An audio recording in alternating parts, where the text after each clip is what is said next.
So Leute, heute persönliches Highlight direkt vom Flughafen, hier mit dem Silverado abgeholt. Und Alex und Eric haben mich gleich hergebracht zu Calvo Motorsport. Listen to me now. Wir gucken uns den Laden gleich an, reden mit Antonio, dem Besitzer. What's going on? Oh, Calvo Motorsport. What's going on? How's it going? What happened? I had a turbo explode, hit my hand. You will show me this, right? Yeah. Ich wechsle jetzt ins Englische, weil natürlich wir müssen Englisch reden. Don't laugh about my special speaking English, okay? Not a problem. Okay, just few words. I know what Calvo Motorsport is, and a lot of people, but in 2 or 3 sentences, where does the idea come from? Who are you? What are you doing here? So we are a Viper shop based out of Austin, Texas, where we primarily focus on big horsepower turbo Vipers and standalone ECU solutions. World famous Viper shop. World famous Vipers, yeah. You want to go see some? Yes, of course. But at first, no Vipers here. So this is a McLaren we're building.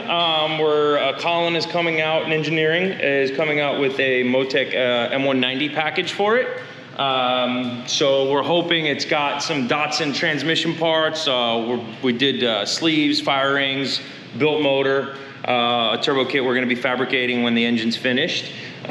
This over here is actually just a friend of mine's car that I store here. It's an Elva. It's got like 100 miles on it, but it just sits here and looks pretty. And I've never seen one before. That's the first time. I've never seen one before either until it showed up here. I tried driving it around the block, and between getting hit in the face with bugs and this, I said, I'm done. This is a Saleen S7. It's actually a very special car for 2 reasons. It was Paul Walker's personal car. No way. Yeah, and a local guy bought it after Paul passed away from his car collection. If you look at the back here, it has his always evolving license plate. That's crazy. The second part of this car being so special is it was the first prototype twin turbo Saleen car. So it's actually Saleen moved right down the road, and the owner's son-in-law reached out to me about building some gear sets for him, and they walked in here from Saleen and they're like, oh my God, we know that car. That was the first turbo one. So it's got a lot of heritage in it for you know, the automotive world. Yeah. It's a pretty cool car. We're hopefully wrapping it up this month for doing a Motec on it. Crazy. So when I'm back in October, maybe we can ride around. Yeah, maybe. It's a local guy here, so he's got a bunch of... Is the Queen a fan of Calvo Motorsport? That's the Queen of England. Yeah. She's a big fan. She's a big fan. I had a buddy. He was from England and he was coming to visit me, and I had tea and crumpets in her on the when he walked in. So, and it stayed as a joke. But yeah, come check out the shop. Okay.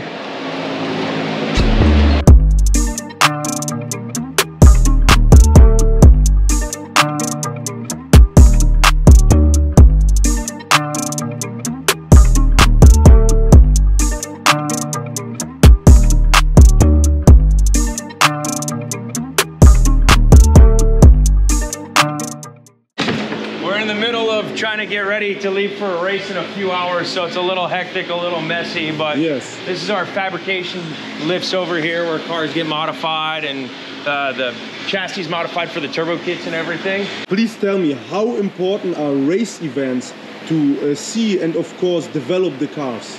It helps 2 things. On the business aspect, it's obviously marketing. On the technical side, we see what's wrong with the cars, where we need to improve them, what the weak links are, and you know, the best part, setting records. Yeah. We are preparing the Race 1000 for the first time in Texas. I'm excited for it. Yeah. You will be as a racer there? A racer and a sponsor, yes. Oh, as a sponsor. No, the quality is bumping up to 4K. No. Let's get serious. You will race half mile and roll race? Yes.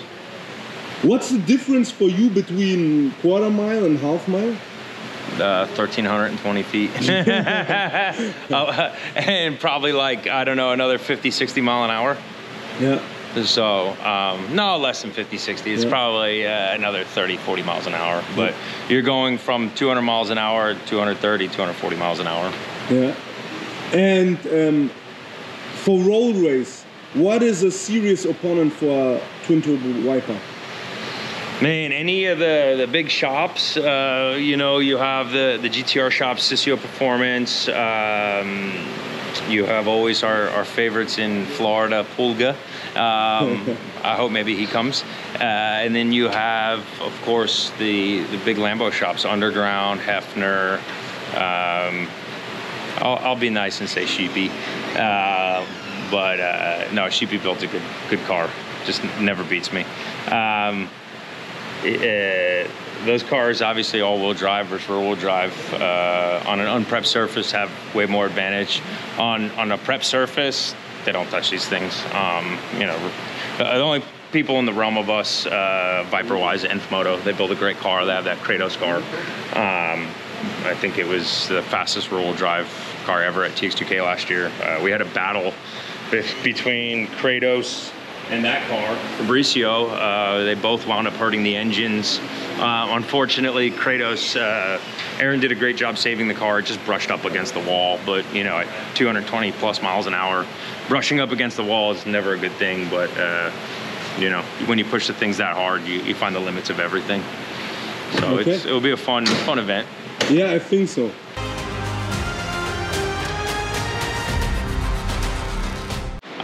This is where we build all the engines. Right now it's packed because we're moving a bunch of cars around and started pouring out. So we're getting ready. So it's a little crazy.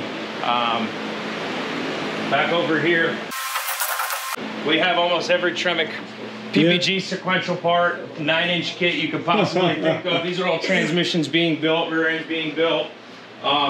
Here's a fresh sequential, fully built, ready to go. Billet front plate, all PPG parts. It's just cleaning area. We're tearing another trans down here. Everything's done all in-house. Then I'll show you the machine shop and the dyno room. Yeah. You know, I've seen here more wipers than in my whole life in 10 seconds. Is it also a reason that it's American heritage, these wipers? That's the most famous American supercar. They're just badass cars. Yeah. So here we catch cans being built, mid pipes being assembled, everything's welded on a rotary table. Intercoolers, oil tanks. There's a bumper we're modifying to close the front off right there. Old exhaust tips. It's a little bit disastrous. See if we have any cool welds in here or anything. And then here's where, so this is 2 out of our 3 CNC machines. These 2 over here build all the little parts, billet knuckles, engine mounts, heat sinks. Here's the top of the engine mounts, fuel rail stuff, and then I have a third machine, a Centroid A590, that we do all of our billet blocks, CNC head porting and everything. I keep it inside Zona Rotor. A good buddy of mine has it there, runs it for his business, so I don't have space for it, and you know, it's just more advantageous for us to keep it there. Obviously, manual mill, manual lathe, and here's an old super manifold I built probably 15 years ago.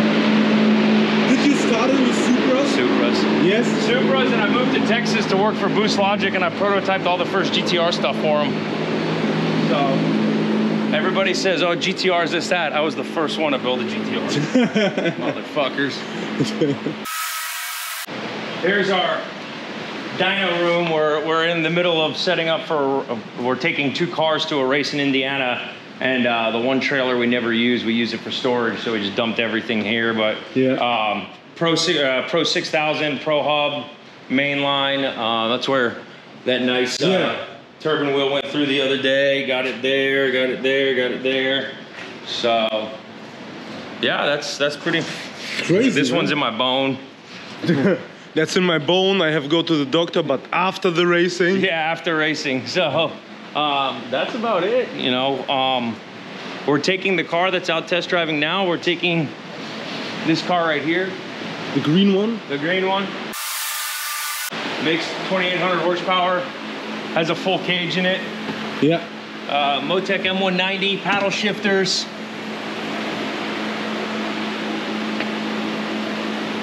I love how you build the cars. They look stock. Yeah. Clean, stock, you know, that's amazing. Yeah, this car, hopefully, my goal is 235.5 with it, so. Yeah. It's a fast car, made no nitrous, 2,800 horsepower.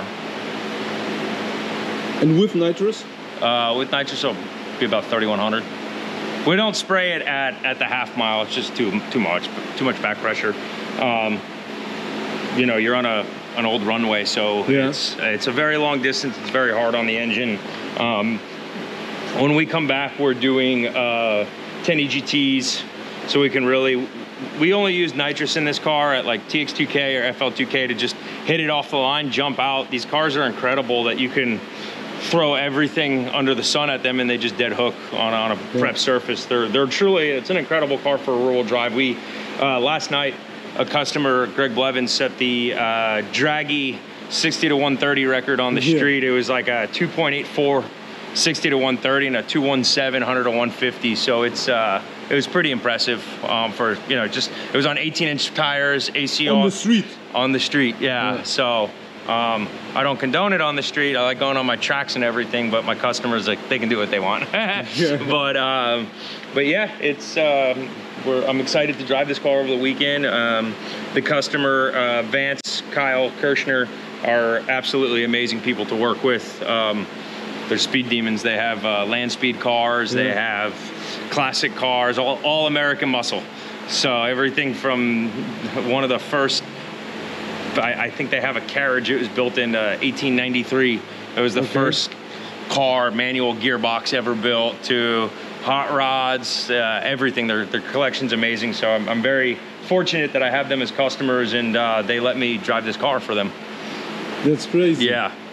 How important is it for you to have such good communication with the customers? 99% of my customers have my cell phone number. They call me. I mean, me and Greg likes to take his car out at 10:30, 11 o'clock at night. So I usually get a call. I'm used to his 3 or 4 nights a week phone calls. Hey, can you log into my car real quick and just take a look at this log? Or it calls me, hey, I just beat my own record again. So yeah, customer service is everything with us. You know, I always answer my cell phone. I was answering my cell phone on my honeymoon when we were in the Maldives. So I'm looking at logs.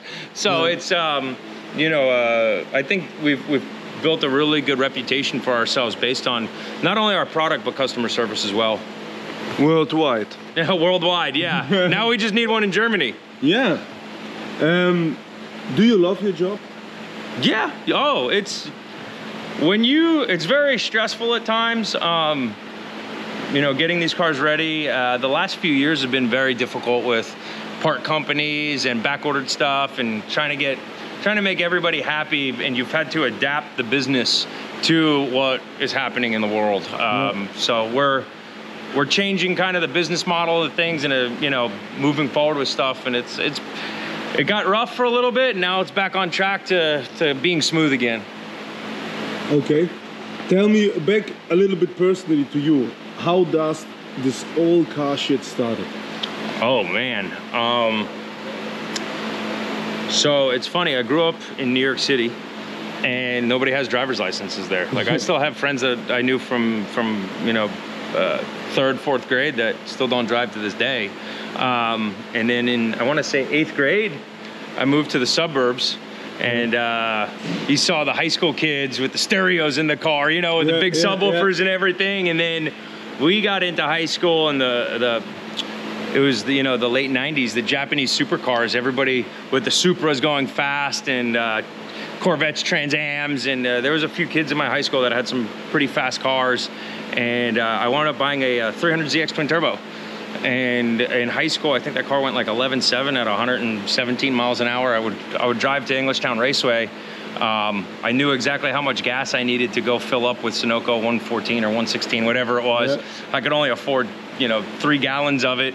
Pull the wastegate lines, put the fuel in, make 3-4 passes, and then drive home. I was driving on a radial in the front with a bias ply in the rear, you know, so it's just dumb kid stuff. And you know, you broke it, you fixed it, but you wanted to make it faster, and you kept repeating, and that car, it's a real shame about that car. A lot of the people that would give information, you know, the forums, there was like twinturbo.net and, you know, whatever. Yeah. The parts were terrible and very expensive, so I started trying to learn my own parts. I went to college in Arizona, at Arizona State, and I started working for Jeff Racer at Full Race. Learned how to fabricate. I already knew how to work on cars. I was very versed with Nissans, and he had it was a SEMA car they were building, the R14. It was a 240SX with full GTR drivetrain in it.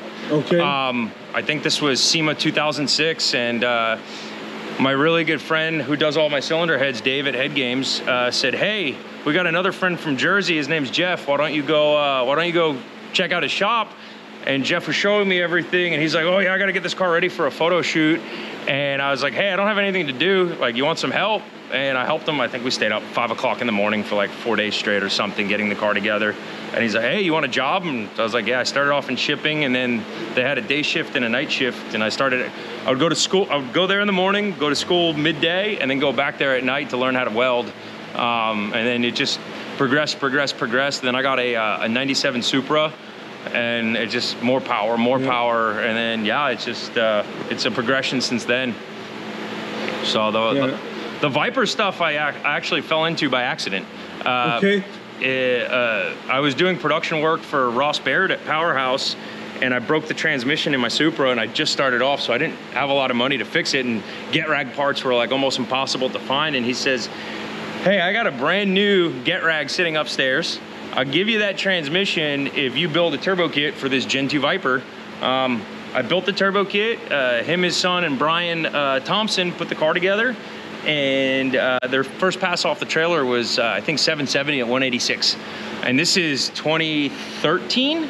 Okay. And then next thing I know, I had like 4 or 5 of them show up, and the more and more you learn about them, it's an amazing chassis for like the redneck engineering that it is. You know, and you had Underground and Hefner that used to build these things back in the day, and then when they got into the Lambos, they were like forgotten about, because all these other shops would get them and try to tune them on the stock ECU or hack stuff up or use stock headers and all this stuff. And I remember seeing Nth Moto at Texas Invitational it must have been 2012 or 2013. They came out with that blue car with a sequential and an 8, and it mopped the floor with everybody.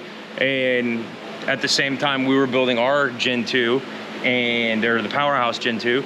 And I was like, this is a very good platform. It's the American Supra with a massive motor, you know. The motors have been the biggest issues, and I think a lot of it's just, you know, there's a ton of people that are kind of hack engine builders out there. They just slap the stuff together and they think, oh, it's just got a huge motor, it's just gonna do what it's gonna do, and they don't, you know, we've seen stuff come through here that will blow your mind, you know, that were done by professionals. And then the motors have their issues, 100%, but once you kind of cross your T's and dot your I's with everything, I mean, this is a stock casting making 3,000 horsepower, and it's I mean, it's been running for 6 months, you know. I don't know how many events, dyno pulls, it went like 205 in the quarter mile, like, you know, it's an awesome car. So that's pretty much the whole story of how we came to be. It's a very nice story. Yeah, you know? Yeah, it's actually Colin, I met him, the guy in engineering. He used to live down the street from my old shop, and where I was doing fabrication, and he needed some intercooler piping or stuff done, and I was doing that for him, or the car was coming to me, and I was having a problem with a Supra, and he hit me up at like 11 o'clock at night. Hey, I have nothing to do, and I have all the factory service manuals. You want me to come over? And I said, yeah, sure. Comes over. I had 2 wires swapped on a map sensor, and he gets on the keyboard and he's like, and the car starts idling perfect. And I was like, you know what it is? He's like, oh, I've been tuning my own car since I was 17. And that's how me and him got together and started doing all this together. Crazy. What do you think you, as a guy that started with this Nissan, would think when he today come inside your shop like I did it today? What do you think he would think? Man, this would never happen. You know, I remember seeing at Tobay Beach in 2003 or 2004. There was a black Doug Levin Motorsports Viper supercharged against this and keep in mind, you're talking 800 horsepower. You're the king of the world then. And I'll never forget it. They went, and this Viper just till 140, 160 was just laying rubber all the way down, and the supers were unbeatable, and the Viper got him. And I was like, man, those cars are so sick, but there was never any around. All my friends had Supras, and there was so much information about them. So that was always my goal, get a Supra, you know? Yeah. And I love all cars. I have Porsches, I have Vipers, I have old Cadillacs, you know, and it's cool to have a variety of cars. You know, you just have to love cars in general, just not one. So. I'm famous for another thing, beside this video shit. I'm always famous to invite me everywhere. Well, so we're going to Indiana, you come on. I can't, we have to do some stuff. We talk in a few seconds about what we will do in the next days, but I'll be back in October for Race 1000. Yeah. And I told to my new boss, sorry, Leon, but I have to stay longer in the States. So I will visit you and we will arrange that you have time. Yeah, because you're a crazy nice guy. I appreciate it. And yeah, that's all for the Race City Tuning Talk. Now we will talk a little bit about the Race 1000. Yes. And yeah, thank you very much. And anytime, yeah. The German viewers will love it. That's awesome. One day I'll come out to Germany. I hope so. You come to Germany, we go to German Autobahn and... I'm coming. I have a 992 GT3 RS on order. Okay. And I'm going to do European delivery. Yeah. I want to take it on Nürburgring.